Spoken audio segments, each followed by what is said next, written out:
ಈಗಾಗಲೇ ಯೋಗೀಶ್ ಅವರು ಮಾತನಾಡಿದ್ದಾರೆ, ಜಯಮುತ್ತು ಅವರು ಹಲವಾರು ವಿಷಯಗಳನ್ನು ಮಾತನಾಡಿದ್ದಾರೆ. ನಾನು ಹೆಚ್ಚಿನ ಸಮಯವನ್ನು ತೆಗೆದುಕೊಳ್ಳಿಕ್ಕೆ ಹೋಗೋದಿಲ್ಲ ಈಗ. ಆದರೂ ಇವತ್ತು ಈ ಸಂದರ್ಭದಲ್ಲಿ ನಾನು ಹೆಚ್ಚಿನ ಸಂಖ್ಯೆಯಲ್ಲಿ ನಮ್ಮ ಹೆಣ್ಣು ಮಕ್ಕಳು ಬಹಳ ಒಂದು ಪ್ರತಿಭಾ ಪುರಸ್ಕಾರದ ಒಂದು ಪ್ರಶಸ್ತಿಯನ್ನು ಪಡೆಯಲಿಕ್ಕೆ ಹೆಚ್ಚಿನ ಸಂಖ್ಯೆಯಲ್ಲಿ ಏನು ಬಂದಿದ್ದೀರಿ. ಬಹುಶಃ ನಿಮ್ಮ ಒಂದು ಅಂಕವನ್ನು ನೋಡಿದಾಗ ನಿಮ್ಮ ತಂದೆ ತಾಯಂದಿರು ನಿಮಗೇನು ಜನ್ಮ ಕೊಟ್ಟಿದ್ದಾರೆ, ನಿಮ್ಮ ತಂದೆ ತಾಯಂದಿರ ಹೆಸರನ್ನ ಉಳಿಸ್ತಕ್ಕಂಥ ರೀತಿಯಲ್ಲಿ ನಮ್ಮ ಹೆಣ್ಣು ಮಕ್ಕಳು ವಿಶೇಷವಾಗಿ ಹೆಚ್ಚಿನ ಅಂಕಗಳನ್ನು ಪಡೆಯೋದ್ರ ಮುಖಾಂತರ ನಿಮ್ಮ ತಂದೆ ತಾಯಂದಿರಿಗೆ ಒಂದು ನೆಮ್ಮದಿಯನ್ನು ತಂದುಕೊಟ್ಟಿದ್ದೀರಿ ಅಂತಕ್ಕಂಥದ್ದನ್ನು ಹೇಳೋದ್ರ ಮುಖಾಂತರ ಈ ಒಂದು ಪ್ರತಿಭಾ ಪುರಸ್ಕಾರದಲ್ಲಿ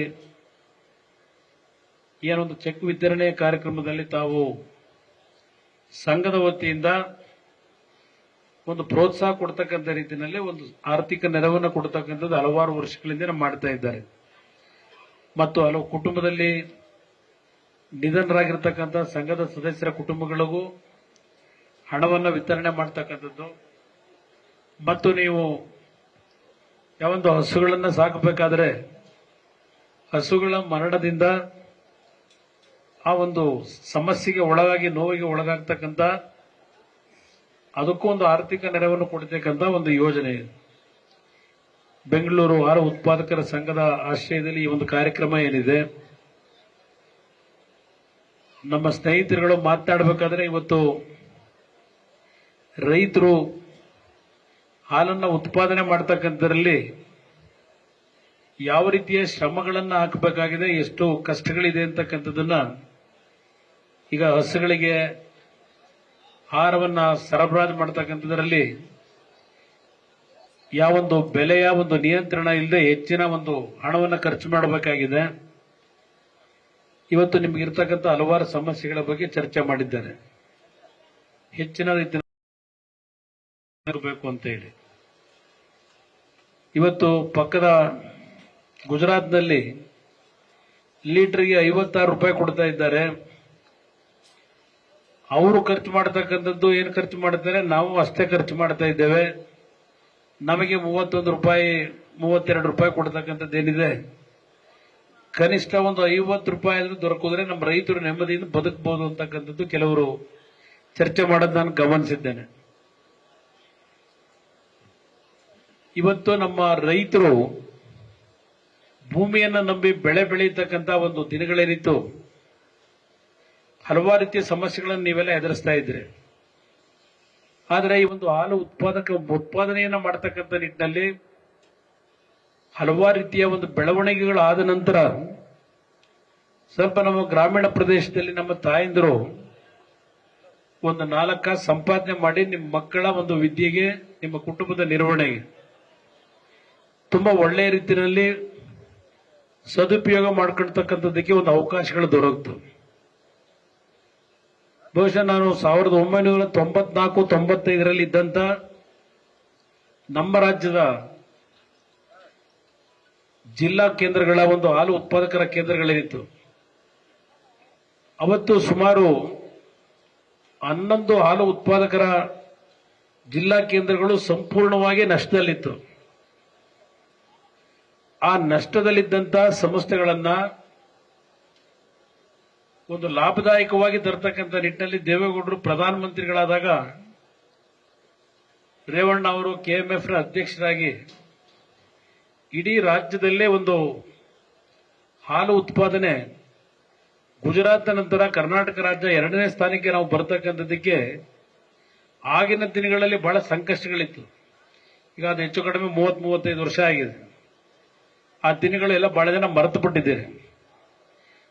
ಇವತ್ತು ಒಂದು ಲಾಭದಾಯಕವಾದಂತ ಒಂದು ವಾತಾವರಣ ನಾವೇನು ಕಾಣ್ತಾ ಇದ್ದೇವೆ.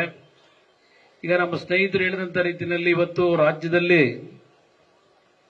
ಸುಮಾರು 88 ಲಕ್ಷ ಲೀಟರ್ ಹಾಲನ್ನ ಇವತ್ತು ಉತ್ಪಾದನೆ ಮಾಡ್ತಾ ಇದ್ದೇವೆ. ಇನ್ನೊಂದು 20 ಲಕ್ಷ ಆ ಗುರಿಯನ್ನು ನಾವು ಮುಟ್ಟಿದ್ರೆ 1 ಕೋಟಿ ಲೀಟರ್ ಹಾಲನ್ನ ಉತ್ಪಾದನೆ ಮಾಡತಕ್ಕಂತ ಅವಕಾಶಗಳಿದೆ ಅಂತ ಹೇಳ್ತಾ ಇದ್ರಿ. ಈಗ ನಮ್ಮ ಈ ಒಂದು ತಾಲೂಕಿನಲ್ಲೇ ಸುಮಾರು 2,60,60,000 ಲೀಟರ್ ಹಾಲು ತಾವು ಉತ್ಪಾದನೆ ಮಾಡ್ತಾ ಇದ್ದೀರಿ ಪ್ರತಿದಿನ.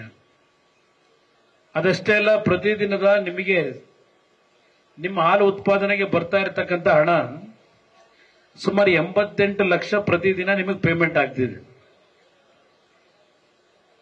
ಅದರ ಜೊತೆಗೆ ತಿಂಗಳ ಲೆಕ್ಕ ತೆಗೆದ್ರೆ ಸುಮಾರು 26 ಕೋಟಿ ಹಾಲು ಉತ್ಪಾದನೆಯಲ್ಲಿ ಚನ್ನಪಟ್ಟಣ ತಾಲೂಕು ಒಂದಕ್ಕೇನೆ ಇವತ್ತು ತಿಂಗಳಿಗೆ 26 ಕೋಟಿ ನಮ್ಮ ತಾಯಂದಿರಿಗೆ ಸಂಘದ ಸದಸ್ಯರಿದ್ದೀರಿ, ನಿಮ್ಮೆಲ್ಲರಿಗೆ ಬರ್ತಾ ಇರತಕ್ಕಂಥದ್ದು ಸ್ವಲ್ಪ ಈಗಿನ ಒಂದು ಬದುಕಿನ ಒಂದು ವ್ಯವಸ್ಥೆಗಳಲ್ಲಿ ಒಂಚೂರು ಉಸಿರಾಡತಕ್ಕಂಥ ಶಕ್ತಿ ನಿಮಗೆ ಬಂದಿರತಕ್ಕಂಥದ್ದು ಈ ಹಾಲು ಉತ್ಪಾದನೆಯನ್ನ ನಮ್ಮ ತಾಯಂದಿರು ಹಸುಗಳನ್ನು ಸಾಕೇನು ಮಾಡ್ತಾ ಇದ್ದೀರಿ, ಇದರಿಂದ ಸ್ವಲ್ಪ ನೀವು ಉಳ್ಕೊಂಡಿದ್ದೀರಿ ಅಂತಕ್ಕಂಥದ್ದು ನನ್ನ ಅಭಿಪ್ರಾಯ. ನಮ್ಮ ಹಳ್ಳಿಗಳಲ್ಲಿ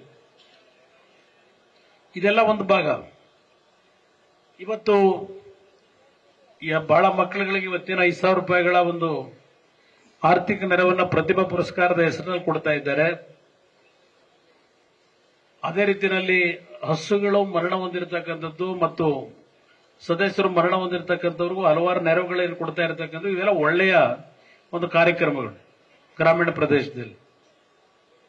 ಆದರೆ ಇವತ್ತು ಪ್ರೋತ್ಸಾಹ ಧನ ಅಂತಕ್ಕಂಥದ್ದು, ಈ ಪ್ರೋತ್ಸಾಹ ಧನವನ್ನ ಸುಮಾರು 700-800 ಕೋಟಿ ಹಣ ಇನ್ನು ಬಿಡುಗಡೆ ಆಗಿಲ್ಲ ರಾಜ್ಯದಲ್ಲಿ ಅಂತಕ್ಕಂಥದ್ದು ಒಂದು ಬಿಡುಗಡೆ ಆಗಲಿಲ್ಲ ಅಂತಕ್ಕಂಥದ್ದು ಇದೆ.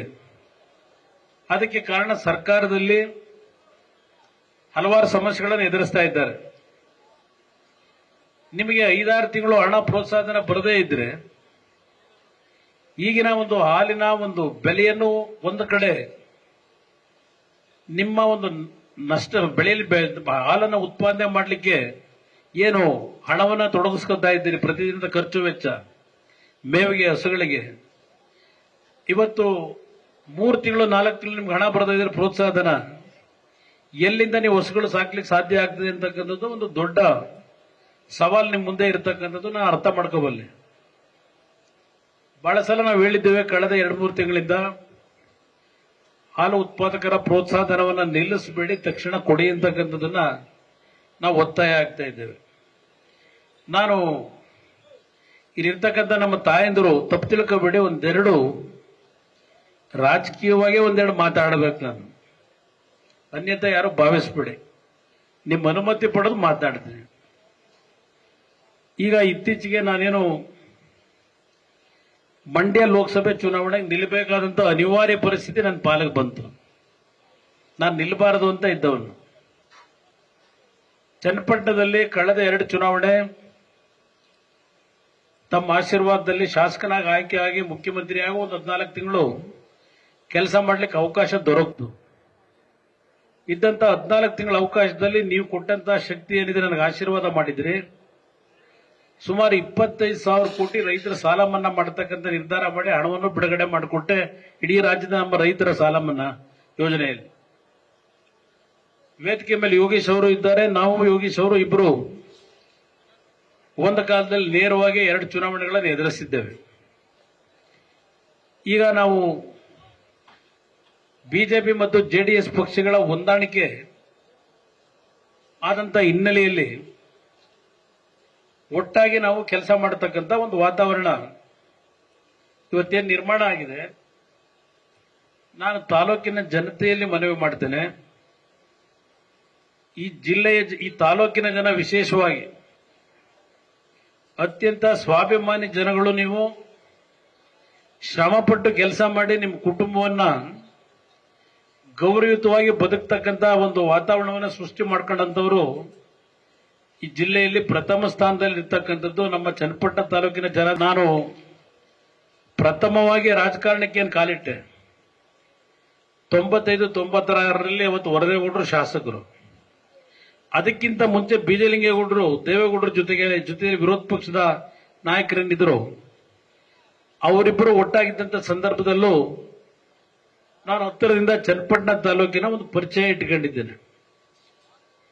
ಪ್ರಥಮ ಬಾರಿಗೆ ನನಗೆ 96ರಲ್ಲಿ ಲೋಕಸಭೆಗೆ ಕಳಿಸ್ತಕ್ಕಂಥದ್ರಲ್ಲಿ ನಿಮ್ಮ ಪಾಲು ಬಹಳ ದೊಡ್ಡದಿದೆ. ಚನ್ನಪಟ್ಟಣ ತಾಲೂಕಿನ ಜನತೆ, ಈ ಜಿಲ್ಲೆಯ ಜನತೆ ನನಗೆ ರಾಜಕೀಯವಾಗಿ ಜನ್ಮ ಕೊಟ್ಟಂತದ್ದನ್ನ ನಾನು ಬದುಕಿರೋವರೆಗೂ ಮರೆಯಲ್ಲ. ನಾನು ಇವತ್ತು ಈ ಕಾರ್ಯಕ್ರಮಕ್ಕೆ ಬರಬೇಕಾದ್ರೆ ಬೆಳಗ್ಗೆಯಿಂದ ಬಹುಶಃ ಇಲ್ಲಿ ಕೆಲವು ಹೆಣ್ಣು ಮಕ್ಕಳು ಸಹ ಬೆಳಗ್ಗೆ ಬಂದಿದ್ರು ಮನೆ ಹತ್ರ.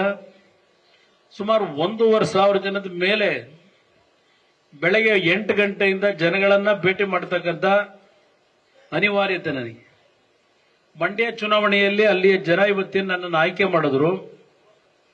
ಇಲ್ಲ ನಾನು ರಾಜೀನಾಮೆ ಕೊಡಬೇಕಾದಂತ ಅನಿವಾರ್ಯ ಪರಿಸ್ಥಿತಿ ಉದ್ಭವ ಆಗಿದೆ. ರಾಜೀನಾಮೆ ಕೊಟ್ಟಿದ್ದೇವೆ. ಈಗ ಅಲ್ಲಿಯ ಜನ ನನಗೇನು ಆಯ್ಕೆ ಮಾಡಿ ಇವತ್ತು ಕೇಂದ್ರದಲ್ಲಿ ನರೇಂದ್ರ ಮೋದಿ ಅವರ ನೇತೃತ್ವದಲ್ಲಿ ಒಂದು ಮಂತ್ರಿಯಾಗಿ ಕೆಲಸ ಮಾಡತಕ್ಕಂಥ ಒಂದು ವಾತಾವರಣ ನಿರ್ಮಾಣ ಆಗಿದೆ. ನಾನಿವತ್ತು ಕೇಂದ್ರದಲ್ಲಿ ಮಂತ್ರಿ ಆಗಿರ್ತಕ್ಕಂಥದ್ದೇನಿದೆ,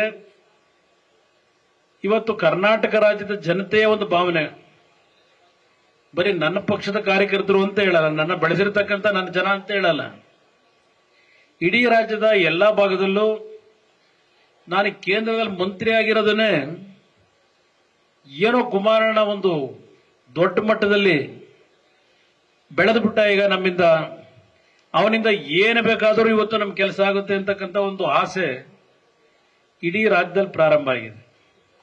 ಆ ಜನಗಳ ಒಂದು ನಿರೀಕ್ಷೆ ಇಟ್ಟುಕೊಂಡು ನನ್ನ ಹತ್ರ ಕಳೆದ ಒಂದು ವಾರದಿಂದ ಬರ್ತಕ್ಕಂಥ ನೋಡಿದಾಗ ನನಗೆ ಭಯ ಆಗ್ತದೆ. ನಿಜಕ್ಕೂ ಈ ಜನರ ಒಂದು ನಿರೀಕ್ಷೆಗಳನ್ನ ನಾನು ಮುಟ್ಲಿಕ್ಕೆ ಸಾಧ್ಯವ?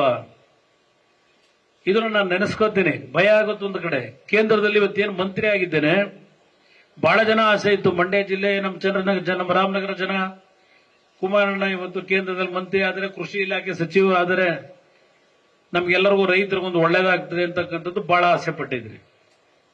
ಆದರೆ ನನಗೆ ಅಂತಿಮವಾಗಿ ಇವತ್ತೇನು 2 ದೊಡ್ಡ ಇಲಾಖೆಗಳನ್ನ ನರೇಂದ್ರ ಮೋದಿ ಅವರು ಕೊಟ್ಟಿದ್ದಾರೆ.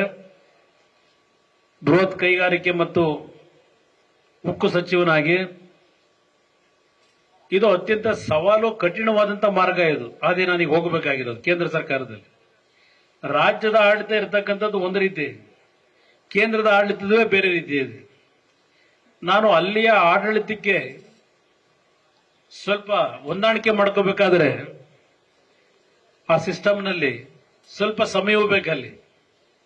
ನಾನು ಅಲ್ಲಿ ಆ ಹೊಂದಾಣಿಕೆಯನ್ನ ಮಾಡಿ ಒಂದು ರಾಜ್ಯಕ್ಕೆ, ರಾಷ್ಟ್ರಕ್ಕೆ ಒಂದು ಒಳ್ಳೆಯ ವಾತಾವರಣವನ್ನ, ಇಡೀ ಯುವಕರಿಗೆ ಒಂದು ಉದ್ಯೋಗವನ್ನ ಸೃಷ್ಟಿ ಮಾಡತಕ್ಕಂಥ ಯೋಜನೆಗಳಿಗಿರಬಹುದು, ದೇಶದ ಆರ್ಥಿಕ ಶಕ್ತಿಯನ್ನು ವೃದ್ಧಿ ಮಾಡತಕ್ಕಂಥದ್ದಕ್ಕೆ ನಾನು ಕೆಲವು ಮಾಹಿತಿಗಳನ್ನ ಅಲ್ಲೇನು ಕೂತು ಕಚೇರಿಗಳಲ್ಲಿ ಕೆಲಸ ಮಾಡಬೇಕಾಗಿದೆ.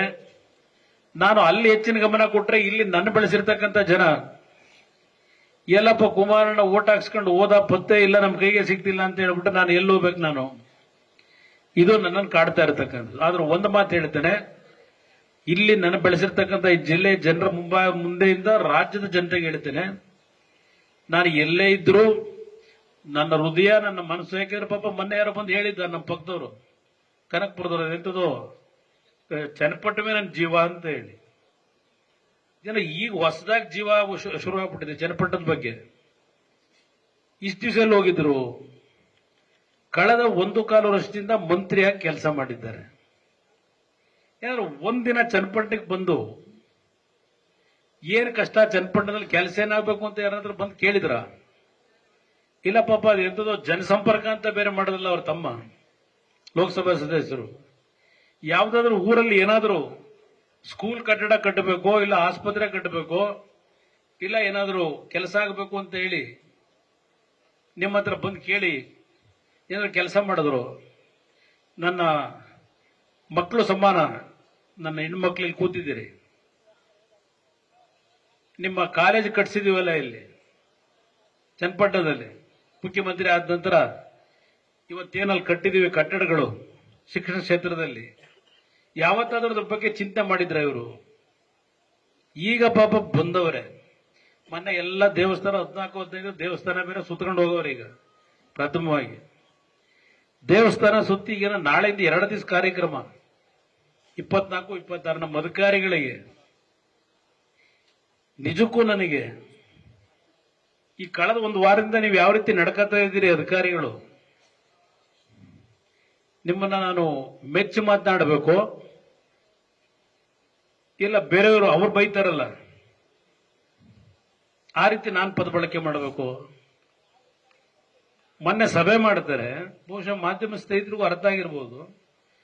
ನಾನೇನೋ KDB ಮೀಟಿಂಗೇ ಮಾಡಲಿಲ್ಲ ಇಲ್ಲಿ ಅಧಿಕಾರಿಗಳದ್ದು.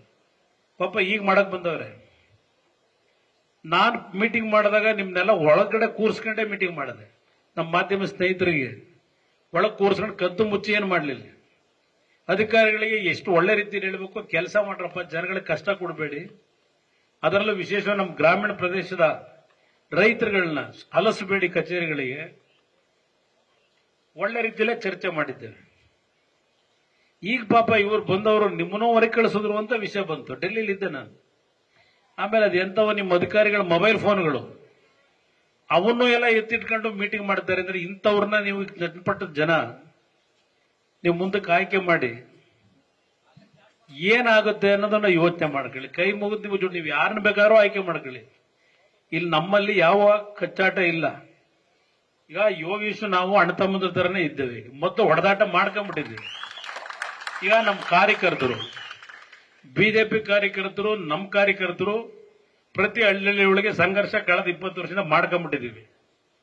ಈಗ ಸ್ವಲ್ಪ ಹೊಂದಾಣಿಕೆ ಆಗಬೇಕಾಗಿದೆ.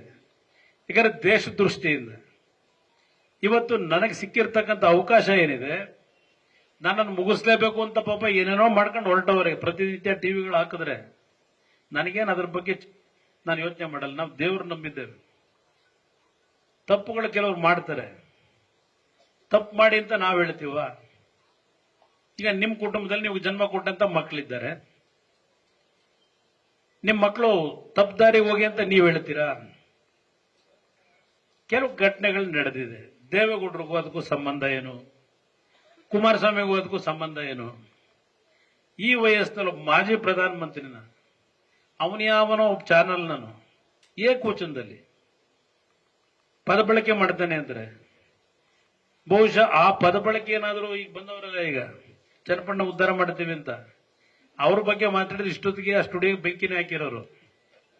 ನಾವ್ ಆ ಕೆಲಸ ಮಾಡಿಲ್ಲ. ಮಾಡ್ಕೊಳ್ಳಿ ಪಾಪ, ಅವನೇನೋ ಮಾಡ್ಕೊತಾವನೆ, ಖುಷಿ ಪಡ್ತಾವನೆ ಅಂತ ನಾವು ಸುಮ್ಮನಿದ್ದೀವಿ.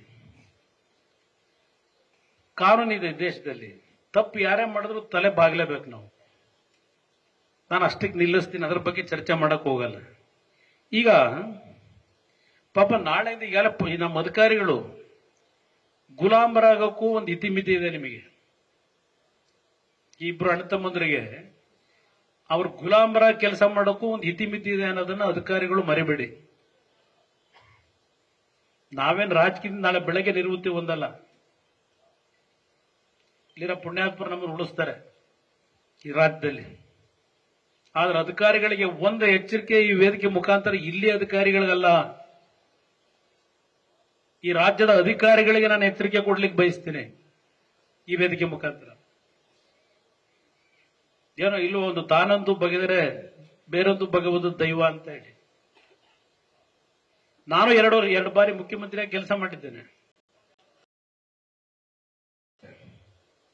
ಇವತ್ತು ಯಾವ ರೀತಿ ನಡೀತಾ ಇದೆ ಅನ್ನೋದು ನೋಡ್ತಾ ಇದ್ದೇನೆ. ನನ್ನ ಕೈಗೆ ಅಧಿಕಾರಿಗಳು ಸಿಗಾಕೊಳ್ಳಲ್ವಾ? ನನ್ನನ್ನು ಬೆಳೆಸಿರ್ತಕ್ಕಂಥ ಈ ಜಿಲ್ಲೆಯ ಜನತೆಯ ಮುಂಭಾಗದಲ್ಲಿ ಹೇಳ್ತಾ ಇದ್ದೇನೆ, ನಾನು ದುರಂಕಾರದಲ್ಲಿ ಹೇಳ್ತಾ ಇದ್ದೇನೆ ಅಂತಲಾದರೂ ಅನ್ಕೊಳ್ಳಿ.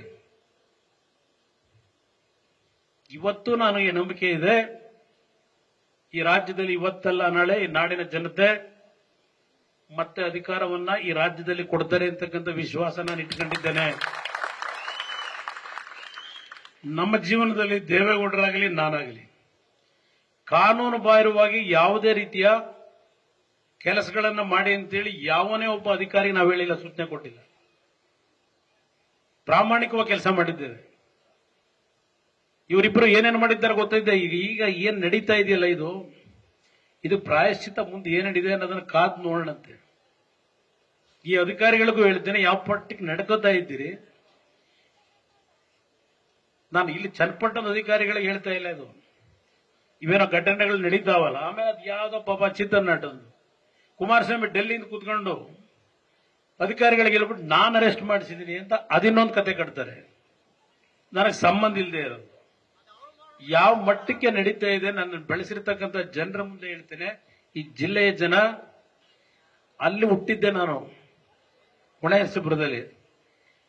ಈ ಜಿಲ್ಲೆಯ ಜನ ನನಗೆ ರಾಜಕೀಯವಾಗಿ ಜನ್ಮ ಕೊಟ್ಟಿರ್ತಕ್ಕಂಥವ್ರು ನೀವುಗಳು. ನೀವು ನನ್ನ ಭಾಗದ ದೇವರು ಅಂತಕ್ಕಂಥ ನನ್ನ ಹೃದಯದಲ್ಲಿ ಇಟ್ಕೊಂಡಿರ್ತಕ್ಕಂಥವನು ಈ ಜಿಲ್ಲೆಯ ಜನರ ಬಗ್ಗೆ. ಇವತ್ತು ರಾಮನಗರ ನಾನು ದೇವೇಗೌಡರು ಬರೋವರೆಗೆ ಆ ಕ್ಷೇತ್ರ ಹೇಗಿತ್ತು, ಇವತ್ತು ಯಾವ ಮಟ್ಟಕ್ಕೆ ಇವತ್ತು ಅಭಿವೃದ್ಧಿ ಆಯಿತು. ಈ ಅಣ್ಣ ತಮ್ಮಂದ್ರು ಬಂದದಕ್ಕೆ ಮಾಡಿದ್ರ ಅಭಿವೃದ್ಧಿನ? ಚನ್ನಪಟ್ಟಣಕ್ಕೆ ಇವ್ರ ಕೊಡುಗೆ ಏನು? ಇವತ್ತಲ್ಲಿ ನಿಮ್ಮ ಪೊಲೀಸ್ ಟ್ರೈನಿಂಗ್ ಇನ್ಸ್ಟಿಟ್ಯೂಟ್ ಹತ್ರ 75 ಕೋಟಿ ರೂಪಾಯಿ ವೆಚ್ಚದಲ್ಲಿ ಮೊದಲನೇ ಹಂತದಲ್ಲಿ ನನ್ನ ರೈತರಿಗೋಸ್ಕರವಾಗಿ ರೇಷ್ಮೆಯ ಇಂಟರ್ನ್ಯಾಷನಲ್ ಮಾರ್ಕೆಟ್ನ ಮಟ್ಟದಲ್ಲಿ ಇವತ್ತು ಏಷ್ಯಾ ಖಂಡದಲ್ಲೇ ದೊಡ್ಡ ಒಂದು ಮಾರ್ಕೆಟ್ ಅನ್ನ ಇವತ್ತು ನಾನಲ್ಲಿ ನಿರ್ಮಾಣ ಮಾಡತಕ್ಕಂಥ ನಿರ್ಧಾರ ಮಾಡಿಸಿದ್ರೆ ನಮ್ಮ ರೈತರ ಬದುಕಿಗೆ ಮಾಡಿಸಿರ್ತಕ್ಕಂಥದ್ದು ನಾನು. ಇಲ್ಲಿ ನಮ್ಮ ಮ್ಯಾಂಗೋ ಪ್ರೊಸೆಸಿಂಗ್ ಯೂನಿಟ್ನ 20 ಕೋಟಿ ವೆಚ್ಚದಲ್ಲಿ ಇವತ್ತಲ್ಲಿ ಕೆಲಸ ನಡೀತಾ ಇದ್ರೆ ನನ್ನ ರೈತರಿಗೋಸ್ಕರವಾಗಿ ಕಾರ್ಯಕ್ರಮ ಮಾಡಿರೋದು ನಾನು. ರಾಜೀವ್ ಗಾಂಧಿ ಹೆಲ್ತ್ ಯೂನಿವರ್ಸಿಟಿ 2006ರಲ್ಲಿ ಬರಬೇಕಾಗಿತ್ತು, ಇವತ್ತು ಮಾಡಕ್ಕಾಗಿಲ್ಲ.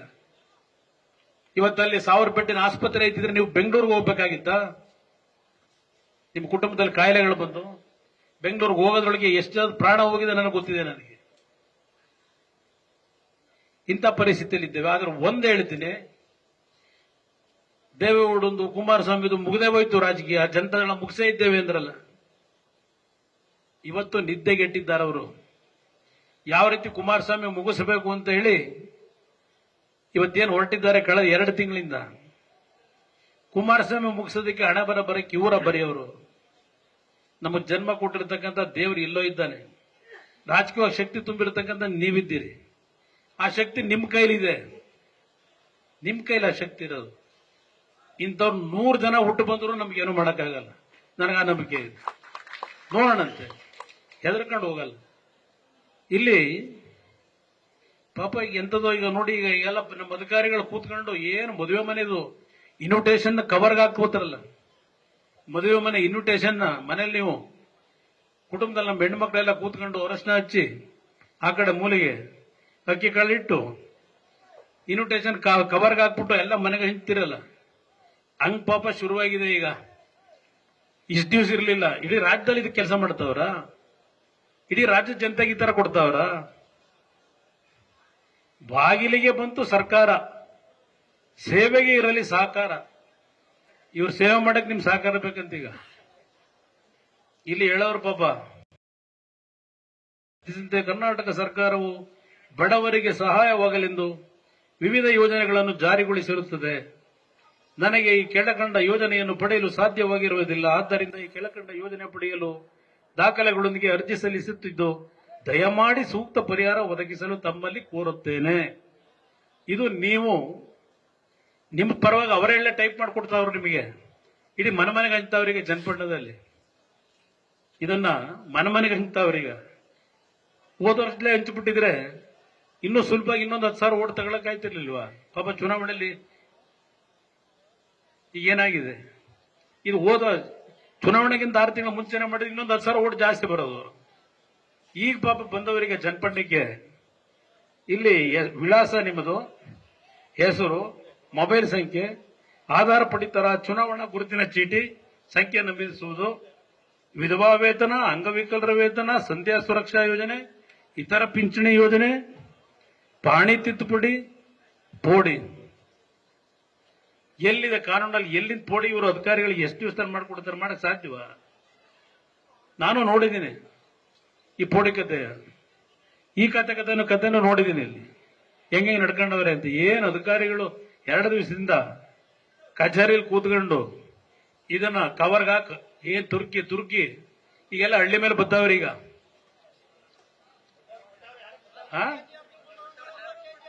ಇಲ್ಲ ನೋಡಿದೆ, ಬಾಗಿಲಿಗೆ ಬಂತು ಸರ್ಕಾರ, ನಿಮ್ಗಳದೇ ಸೈನು ಎಲ್ಲ ಹೆಬ್ಬೆಟ್ ಬೇರೆ ಒತ್ತಿಸ್ಕೊಂಡವ್ರೀಗ. ಇಲ್ಲಿ ನೋಡಿ, ಇಲ್ಲಿ ಪಾಪ ಹೆಣ್ಮಕ್ಳು ನಿಲ್ಲಿಸ್ಕೊಂಡು ಈ ಫೋಟೋ ಬೇರೆ ನಿಮ್ದೆಲ್ಲ ತಗೊಂಡಿದೀವಿ ಅಂತೇಳಿ ಅವ್ರಿಗೆ ಕೊಡ್ಬೇಕಲ್ಲ ಅಲ್ಲಿ. ಅದಕ್ಕೆ ನಮ್ಮ ಅಧಿಕಾರಿಗಳಿಗೆ ಈ ಗುಲಾಮ್ತನ ಎಷ್ಟು ವರ್ಷ ನಡೆಸ್ತೀರಿ ನೀವು? ಇವ್ರು ಬಂದೇಳಿ ಕೆಲಸ ಮಾಡ್ಬೇಕಾ? ನಿಮಗೆ ಕೆಲಸ ಕೊಟ್ಟಿರೋದು ಯಾಕೆ ಅಧಿಕಾರಿಗಳಿಗೆ? ದಿನ ಅಲ್ಲಿ ನಿಮ್ಮ ಕಚೇರಿ ಒಳಗೆ ಹಳ್ಳಿಯಿಂದ ಬಸ್ ಚಾರ್ಜ್ ದುಡ್ಡಿರೋದಿಲ್ಲ. ಯಾವುದೋ ಒಂದು ಮನೆಯಲ್ಲಿ ಖಾತೆ ಮಾಡಿಸ್ಕೊಳ್ಳೋಕ್ಕೋ ಮಗದಕ್ಕೋ ಅಣ್ಣ ತಮ್ಮದ್ರು ಹೊಡೆದಾಡ್ಕೊಂಡು ಬಂದ್ರೆ ದುಡ್ಡು ಸಲ ನಿಂತ್ಕೊತೀರಿ ಕಾಂಪಿಟೇಷನ್ ಮಾಡಿ. ಈಗ ಇವ್ರು ಯಾರೋ ಗುಟ್ರಿ ಹಾಕವ್ರೆ ಅಂತೇಳಿ ಎದುರಿಸವ್ರೆ ಅಂತ ಹೇಳಿ ಈಗ ಓಡಾಡ್ತಾ ಇದ್ದೀರಲ್ಲ ಅಧಿಕಾರಿಗಳು. ನಿಮ್ಮ ಯೋಗ್ಯತೆಗೆ ನಿಮ್ ಹಿಡ್ಕೊಂಡಿದ್ದಾರೆ, ಯಾರು ಕೆಲಸ ಮಾಡಬೇಡಿ ಅಂತೇಳಿ ರೈತರದು. ಇದು ಯಾಕೆ ನಾನು ಹೇಳ್ತಾ ಇದ್ದೇನೆ ಅಂದ್ರೆ ಇಲ್ಲಿ ನೋಡಿ, ಇಲ್ಲಿ ಏನ್ ಪಾಪ ಹಿರಿಯ ಅಧಿಕಾರಿಗಳು ಸಹ ನಿಂತ್ಬಿಟ್ಟವ್ರೆ ಫೋಟೋ ಹಿಡ್ಕೊಂಡು ಹಳ್ಳಿ ಮೇಲೆ. ಕೈ ಜೋಡಿಸಿ ಮನವಿ ಮಾಡ್ತೇನೆ, ಕೇಳಿ ಅವರಿಗೆ ಇವೆಲ್ಲ ವಿಧವಾ ವೇತನ ಅವೆಲ್ಲ ಆಮೇಲೆ ಕೊಡ್ಲಿ. ಇಲ್ಲಿ ಹಾಲು ಉತ್ಪಾದಕರು ಹೆಚ್ಚಿನ ಸಂಖ್ಯೆಲ್ಲ ಕೂತಿದ್ದೀರಿ. ಈಗ ಚನ್ನಪಟ್ಟಣ ತಾಲೂಕಿಗೆ 28 ಕೋಟಿ ನೀವು ಕೊಟ್ಟಿರೋ ಹಾಲಿಗೆ ಎಷ್ಟು, 28 ಕೋಟಿನ ಎಷ್ಟು ಬರಬೇಕು ಚನ್ನಪಟ್ಟಣ ತಾಲೂಕಿನ ಹಾಲು ಉತ್ಪಾದಕರಿಗೆ ಪ್ರೋತ್ಸಾಹನ? ದೇಶದಲ್ಲಿ 800 ಕೋಟಿ ಇರಬೇಕು, ಅದು ರಾಜ್ಯದಲ್ಲಿ. ಆ ದೇಶದಲ್ಲಿ 618 ಕೋಟಿ, ಸಾರಿ ರಾಜ್ಯದಲ್ಲಿ ಚನ್ನಪಟ್ಟಣಕ್ಕೆ ಎಷ್ಟು ದುಡ್ಡು ಬರಬೇಕು ನಿಮಗೆ ಹಾಲು ಉತ್ಪಾದನೆ ಮಾಡೋ 5 ಪ್ರೋತ್ಸಾಹನ 5 ರೂಪಾಯಿ. ಆಮೇಲೆ ಇವೆಲ್ಲ ಕೊಡಿಸುವಪ್ಪ ನಮಗೆ, ಇವೆಲ್ಲ ಪಿಂಚಣಿ ಎಲ್ಲ ಆಮೇಲೆ ನೋಡ್ಕೊಳ್ಳೋದ. ನಮ್ಮ ದುಡ್ಡು ಕೊಡ್ಸಪ್ಪ ಮೊದ್ಲು ಅಂತ ಕೇಳಿ ನನ್ನ ತಾಯಂದ್ರು ಕೈ ಮುಗಿತೀನಿ. ನಮ್ಮ ದುಡ್ಡು ಕೊಡ್ಸಪ್ಪ ಇದು ಕೇಳಿ ನೀವು. 61 ಕೋಟಿ ಚನ್ನಪಟ್ಟಣದ ಹಾಲು ಉತ್ಪಾದನೆ ಮಾಡಿ ನನ್ನ ತಾಯಂದ್ರು ನಿಮ್ಮಣ್ಣ ನಿಮ್ಮ ದುಡಿಮೆ, ಆ ದುಡ್ಡು ತಗೊಂಡು ಅಲ್ಲ ಆಟ ಆಡ್ತಾವ್ರೆ. ಮೊದಲು ಈ ದುಡ್ಡು ಕೊಟ್ಬಿಡಪ್ಪ 61 ಕೋಟಿನ, ಆಮೇಲೆ ಇವೆಲ್ಲ ಕಾರ್ಯಕ್ರಮ ಕೊಡವೆ ವಿಧವಾ ವೇತನ ಪಿಂಚಣಿ ಅಂತ ಹೇಳಿ ದಯವಿಟ್ಟು ನಮ್ಮ ಹಳ್ಳಿ ತಾಯಂದ್ರೆ ಹೇಳಬೇಕು ಅಂತ ಹೇಳಿ. ಆಮೇಲೆ ಅದೆಂತೋ ನಾನು ಮೊನ್ನೆ ನೋಡಿದೆ, ಈ ನಮ್ಮ ಯೋಗೀಶ್ ಅವರು ಹೇಳ್ತಾ ಇದ್ರು ಪತ್ರಿಕೆಯಲ್ಲಿ, ಮುಸ್ಲಿಂ ಓಟ್ ಇನ್ನೂ 5,000 ಓಟ್ ಹೆಚ್ಚಿಸ್ಬೇಕಂತೀಗ. 7,000ನ ಜಾಸ್ತಿ ಮಾಡಿಸ್ಬೇಕಂತೆ. ರಾಮನಗರದಲ್ಲೂ ಇದೇ ಮಾಡಿ ತೆಗೆದ್ರು. ಬಹುಶಃ ಇನ್ನು ಮುಂದಕ್ಕೆ ನಾನು ಹೇಳಲೇಬೇಕಾಗ್ತದೆ ಇದೇ ತರ ಹೋದ್ರೆ. ರಾಮನಗರದಲ್ಲಿ ನಾನು ಚನ್ನಪಟ್ಟಣ ರಾಮನಗರ ಮಧ್ಯದಲ್ಲಿ ನಮ್ಮ ಮಾರ್ಕೆಟೆ ರೇಷ್ಮೆ ಮಾರ್ಕೆಟೆ ಮಾಡಕ್ ಹೋದಾಗ ಅದೊಂದು ದೊಡ್ಡ ನನ್ನ ಮೇಲೆ ರಾಮನಗರದಲ್ಲಿ ಪ್ರತಿಭಟನೆ ಬೇರೆ ಮಾಡಿಸಿದ್ರು. ಪ್ರತಿಭಟನೆ ಬೇರೆ. ನಮ್ಮ ಹಳ್ಳಿಯ ಜನಕ್ಕೆ ಒಂದು ಮನವಿ ಮಾಡ್ತೇನೆ, ಈ ಮುಸ್ಲಿಂ ಓಟ್ಗಳ ಮೇಲೆ ನಾನು ಗೌರವಿತ ದೇವೇಗೌಡರು ಈ ಮುಸ್ಲಿಂ ಸಮಾಜಕ್ಕೆ ಯಾವ ರೀತಿಯಲ್ಲಿ ನೆರವು ಕೊಟ್ಟಿರಿದ್ರು, ಯಾವ ರೀತಿ ಮೀಸಲಾತಿ ಕೊಟ್ಟಿದ್ರು ಎಂದು ಸಹ ನಾವು ನಿಮ್ಮನ್ನು ಕೈ ಬಿಟ್ಟಿರಲಿಲ್ಲ. ನೀವು ನಮ್ಮನ್ನು ಯಾವ ರೀತಿ ನಡ್ಕೊಂಡು ಮೊದಲು ಹೆಂಗಿತ್ತು ನಿಮ್ಮ ಯೋಗ್ಯತೆಗೆ ರಾಮನಗರದ ಮುಸ್ಲಿಂ ನಾಯಕರಿಗೆ ಕೇಳ್ತೀನಿ. ಒಳಗಡೆ ಓಡಾಡಕ್ ಆಗ್ತಿರಲಿಲ್ಲ, ತಿಂದನ್ನ ಹೊರಗೆ ಬರೋದು ಕಕ್ಕಬೇಕಾಗಿತ್ತು ಅಂತ ವಾಸನೆಯಲ್ಲಿ. ಇವತ್ತು ಆ ರಾಮನಗರ ಯಾವ ರೀತಿ ಅಭಿವೃದ್ಧಿ ಮಾಡೋದು? ಅದಕ್ಕೆ ಕುಕ್ಕರ್ ಕೊಡ್ತಾರೆ, ಸೀರೆ ಕೊಡ್ತಾರೆ, ಅವೆಂತ ಡೈನಿಂಗ್ ಟೇಬಲ್ ಇದು ಕೊಡ್ತಾರೆ, ಸೆಟ್ ಕೊಡ್ತಾರೆ ಅಂತೇಳಿ ಓಟ್ ಹಾಕೊಂಡು ಎಷ್ಟು ದಿವಸ ನಡೆಸ್ತೀರಿ? ಅಷ್ಟು ಅಭಿವೃದ್ಧಿ ಮಾಡಿದ್ದಕ್ಕೆ ಒಂದು ಕ್ರಿಯೆ ಬೇಡವಾ? ನಾನು ಜಾಸ್ತಿ ಮಾತಾಡ್ಬಿಟ್ಟಿದ್ದೀನಿ, ಕ್ಷಮಿಸಿ ಎಲ್ಲರೂ. ಬಹಳ ಮಾತಾಡ್ಬಿಟ್ಟೆ, ನೋವಿನಿಂದ ಮಾತಾಡಿದ್ದೀನಿ. ನಾನು ಮಾತನ್ನ ಹೇಳಬೇಕು ಅಂತ ಆದ್ರೆ, ಒಂದು ಇವತ್ತು ನನಗೆ ಭಗವಂತ ನಿಮ್ಮ ಆಶೀರ್ವಾದದಲ್ಲಿ ಏನೊಂದು ಕೇಂದ್ರದಲ್ಲಿ ಮಂತ್ರಿ ಮಾಡಿದ್ದಾರೆ.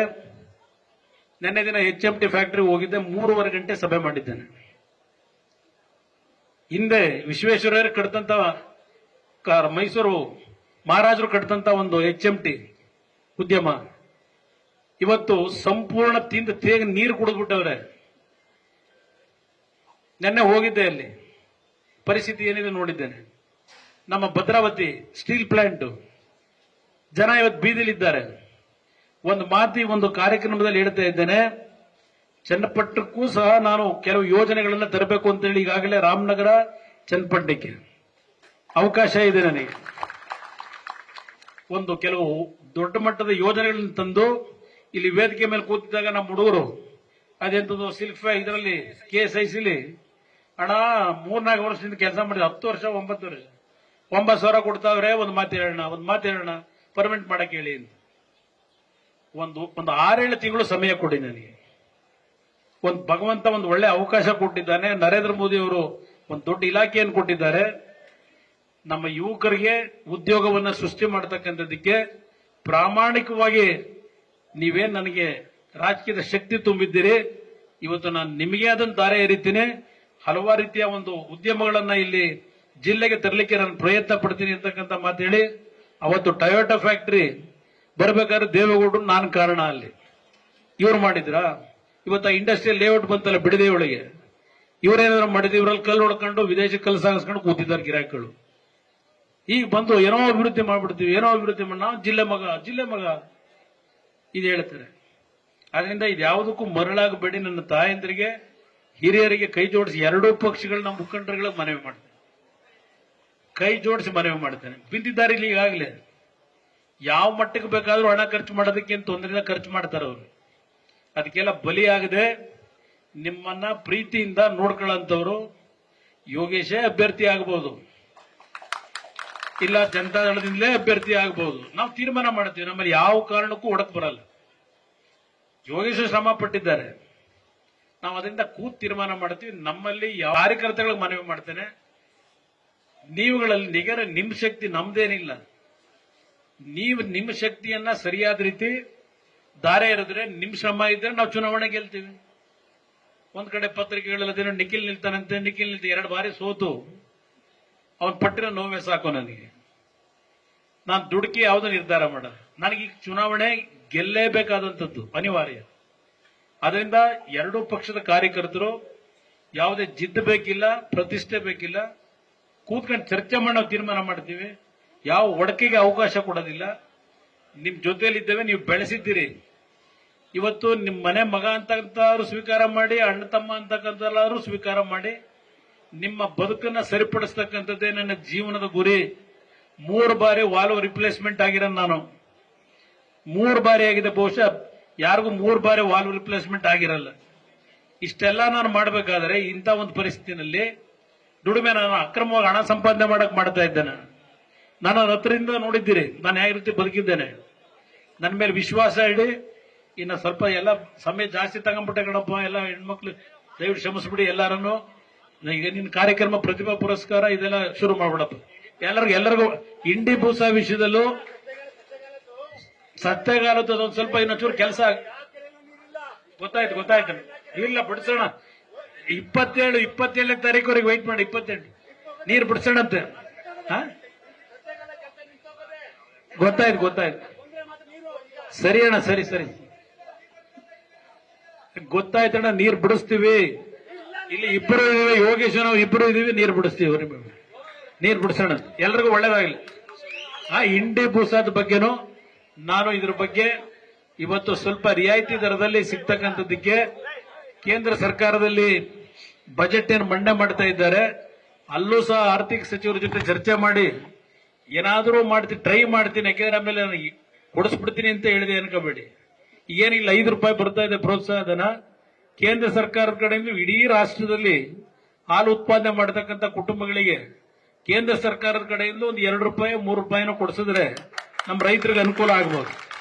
ಅದರ ಬಗ್ಗೆ ಪ್ರಧಾನಮಂತ್ರಿಗಳಿಗೂ ಗಮನ ಸೆಳೀತೀನಿ, ನಮ್ಮ ಆರ್ಥಿಕ ಸಚಿವರಿಗೂ ಗಮನ ಸೆಳೆದು ಈ ಒಂದು ಇದ್ರ ಬಗ್ಗೆ ಏನಾದರೂ ಮಾಡಿ ಕನ್ವಿನ್ಸ್ ಮಾಡಿ ನಮ್ಮ ರೈತನ ಉಳಿಸ್ಲಿಕ್ಕೆ ಪ್ರಯತ್ನ ಪಡ್ತೀನಿ. ನಿಮ್ಮೆಲ್ಲರಿಗೂ ಒಳ್ಳೆಯದಾಗಲಿ. ನಮಸ್ಕಾರ. ನ್ಯೂಸ್ ಫಸ್ಟ್, ನಿರ್ಭೀತಿಯಿಂದ ನಿಮ್ಮ ಪರವಾಗಿ.